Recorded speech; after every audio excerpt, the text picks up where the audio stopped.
आज की वीडियो में आपसे डिस्कस करने वाला हूं कि आपने कैंपेन्स को एनालिसिस कैसे करना है। जी हाँ, नेक्स्ट वीडियोस में आपको मैं कैंपेन की पूरी बताऊंगा कि आपने स्ट्रेटेजी कैसे लगानी है शॉपिफाई स्टोर पर। लेकिन उसमें जब मैं आपको वर्ड कैंपेन एनालिसिस यूज करूंगा ना, तो आपको पता होना चाहिए कि कैंपेन एनालिसिस बेसिकली होता क्या है और उसको हम कैसे एनालाइज कर सकते हैं। क्योंकि ये वीडियो मैंने पहले ही बना दी है ताकि आप जब आपको मैं ये समझाऊं कि क्या आपने कैंपेन एनालिसिस करना है तो आपको ये वीडियो याद आ जाए। एग्जैक्टली क्योंकि जब मैं स्ट्रेटेजी बनाऊंगा तो मैं डायरेक्ट स्ट्रेटेजी सिखाऊंगा, मैं उसमें कैंपेन एनालिसिस करके दिखाऊंगा, लेकिन बिल्कुल डिटेल में मैं आज की वीडियो में सिखाने वाला हूं आपको कैंपेन एनालिसिस करते कैसे हैं। हमने कैंपेन तो बना ली, कैंपेन तो हर कोई बना लेता है, कोई भी मार्केटर हो कैंपेन तो बना लेता है, लेकिन उसको स्केल करना, उसको आगे बढ़ाना, उसको ज़्यादा से ज़्यादा अच्छे रिजल्ट प्रोड्यूस करना मीन्स क्या हुआ, मतलब फॉर एग्जाम्पल मुझे एक कैंपेन मुझे दिन के 10 ऑर्डर दे रही है, अब मुझे उसको 100 ऑर्डर पर लेके जाना है और बिल्कुल बजट मेंटेन करते हुए। लेकिन बहुत से लोग इस चीज में नाकाम हो जाते हैं। क्यों? क्योंकि उन्हें कैंपेन को एनालाइज करना नहीं आता, उन्हें स्केल करना नहीं आता, उन्हें बेहतर तौर पर कम पैसे देकर रिजल्ट अच्छे से अच्छा निकालना नहीं आता। तो आज की वीडियो में आपको बताने वाला हूं कि आप कैंपेन को एनालाइज कैसे कर सकते हो और कैसे उसको बेहतरीन से बेहतरीन बना सकते हो।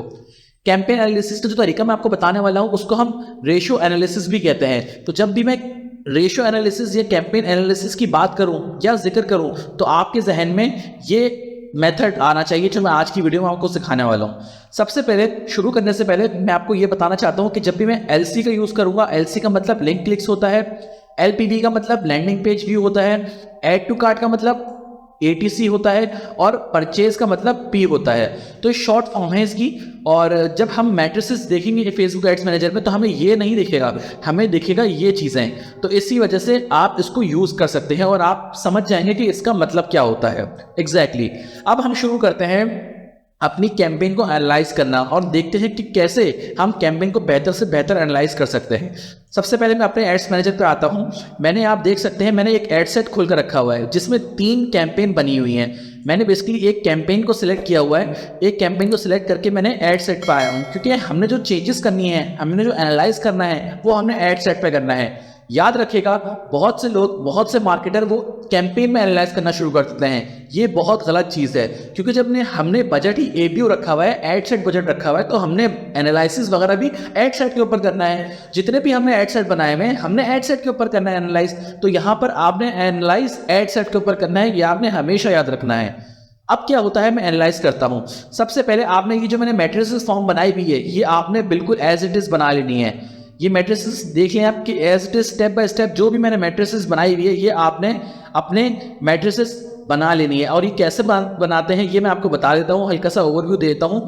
आप यहाँ से बना सकते हैं, जैसे कि आप देख सकते हैं मेरा कस्टम कॉलम, शॉपिफाई कॉलम, ये मैंने खुद बनाया हुआ है। यहाँ से मैंने बनाया हुआ है पूरा, और कस्टमाइज कॉलम पर क्लिक करके जो जो मैंने मैट्रिसेस बनाया मैंने स्टेप बाय स्टेप बिल्कुल आपने वैसे ही बनाने हैं, ताकि आपको मैं एनालाइज करना सिखाऊंगा कि कौन सी कैंपेन हमारी अच्छी चल रही है और कौन सी खराब चल रही है, किस कैंपेन को, किस एड सेट को हमने बंद करना है और किस एड सेट को हमने चलते रहने देना है और किस एड सेट को हमने स्केल करना है, ये मैं आपको बताने वाला हूं। तो आप देख सकते हैं कि मेरे पास 3 एड सेट चल रहे हैं। एग्जैक्टली 3 एड सेट चल रहे हैं। अब मुझे कैसे पता चलेगा कि ये कौन सा अच्छा चल रहा है, कौन सा अच्छा नहीं चल रहा? अब बहुत से मार्केटर हैं जो फेसबुक एड चलाते हैं, वो यही कहेंगे कि कॉस्ट पर परचेज भी देख सकते हैं। बिल्कुल देख सकते हैं, लेकिन कभी कभी ऐसा होता है कि कॉस्ट पर परचेज किसी एड सेट पे हमें महंगी पड़ रही होती है, लेकिन वो आगे जाकर वो कैंपेन हमें बहुत अच्छे रिजल्ट परफॉर्म करके दे रही होती है। इसी वजह से हमने ये एनालिसिस करना बहुत ज़रूरी है। ये एनालिसिस कैसे करते हैं, तो चलिए हम शुरू करते हैं इस एनालिसिस को।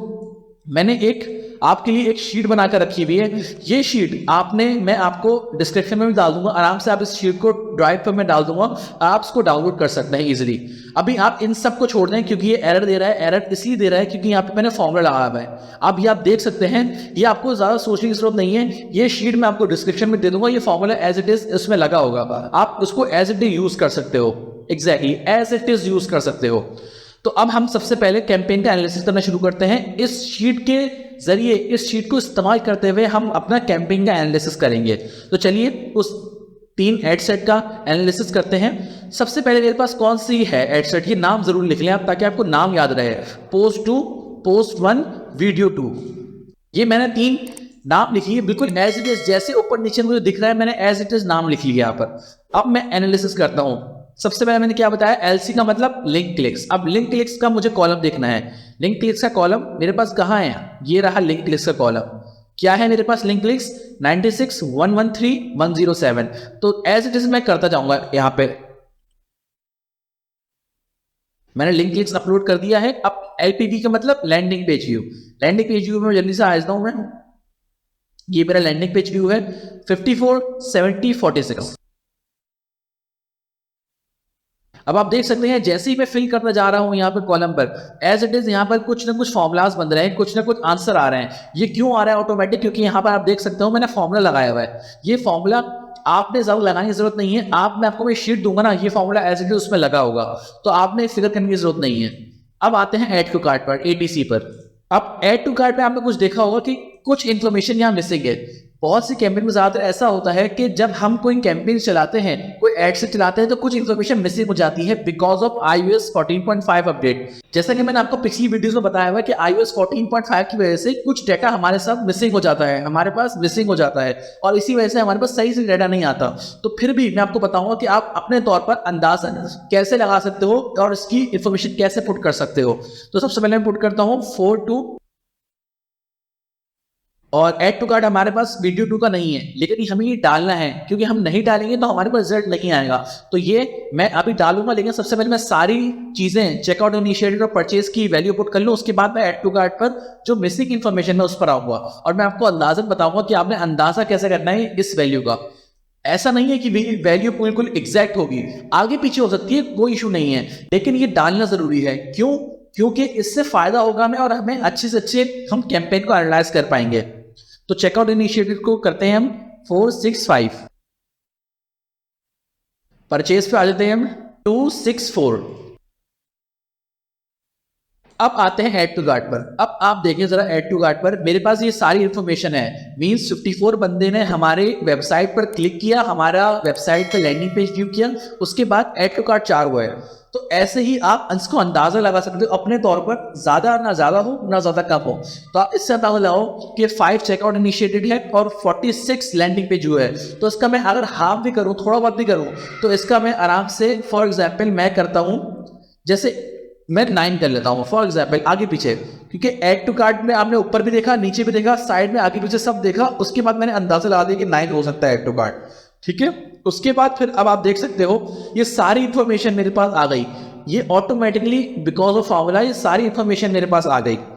अब आप देख सकते हो इसमें क्या हुआ। अब हमने ये देखना है कि कौन सी एड, कौन सी रेशो विन कर रहा है। मींस हमने इन तीनों को एनालाइज करना है कि इन तीनों में सबसे ज्यादा कौन सा आ रहा है। तो चलिए हम जल्दी से एनालाइज कर लेते हैं।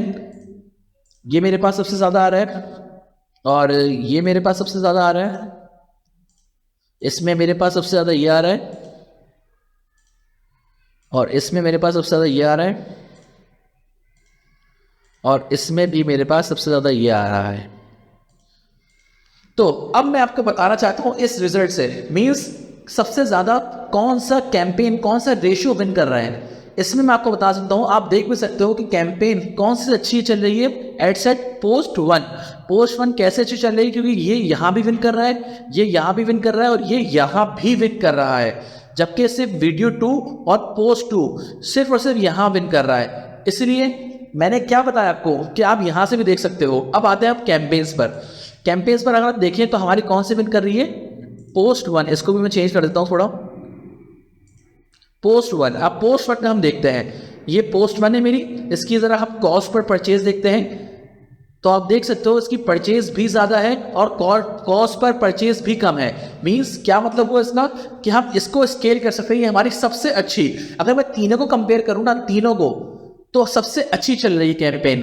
एग्जैक्टली अगर मैं तीनों को कंपेयर करूं तो मुझे क्या पता चला, सबसे जो खराब चल रही है मेरी, वो कौन सी चल रही है, पोस्ट 2। क्योंकि जो मुझे कॉस्ट पर परचेज है बहुत हाई मिल रहा है, और यहां पर ये सिर्फ इसने एक दफा विन किया है। जबकि फिर उसके बाद मेरे पास क्या हुआ, वीडियो 2 मेरे पास 705, ये भी थोड़ी महंगी चल रही है, अच्छी नहीं चल रही लेकिन महंगी चल रही है। लेकिन ये वाली परचेज जो पोस्ट 1 है, इसकी मुझे कॉस्ट पर परचेज बहुत अच्छी मिल रही है, तो इसको मैं स्केल कर सकता हूँ। इनसे मैंने रिजल्ट क्या निकाला, इनसे मैंने ये रिजल्ट निकाला कि मेरी जो पोस्ट 1 है उसको मैं स्केल कर सकता हूँ, और अच्छे से अच्छा स्केल कर सकता हूँ, मुझे अच्छे से अच्छे रिजल्ट देगी। पोस्ट 2 को मैं एक दिन या थोड़ा टाइम और चलाकर देखूंगा।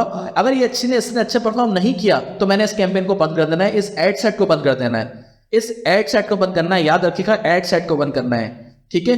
उसके बाद आता है वीडियो 2। अब वीडियो 2 को भी मैं थोड़ा टाइम देखूंगा क्योंकि ये अंदर है 30% और 10%, जैसा कि मैंने आपको बताऊंगा प्रोडक्ट की प्राइस का 30% और 10% के बीच में होना चाहिए, वो मैं आपको सही से बताऊंगा नेक्स्ट वीडियोस में। ये उसके बीच में आ रहा है तो मैं इसको थोड़ा और चलते रहने दूंगा, और अगर इसने सही कर लिया तो मैं इसको और स्केल कर दूंगा।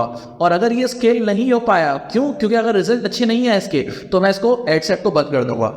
ये है हमारी कैंपेन एनालिसिस। इस शीट के जरिए हम कैंपेन को एनालाइज कर सकते हैं और कैंपेन को ज्यादा से ज्यादा अच्छे से अच्छा स्केल कर सकते हैं। ये एनालिसिस आपने जरूर करना है। क्यों? क्योंकि इस एनालिसिस से मैंने ही काफी रिजल्ट अच्छे हासिल किए, काफी प्रॉफिट जनरेट किया अपने शॉपिफाई स्टोर से।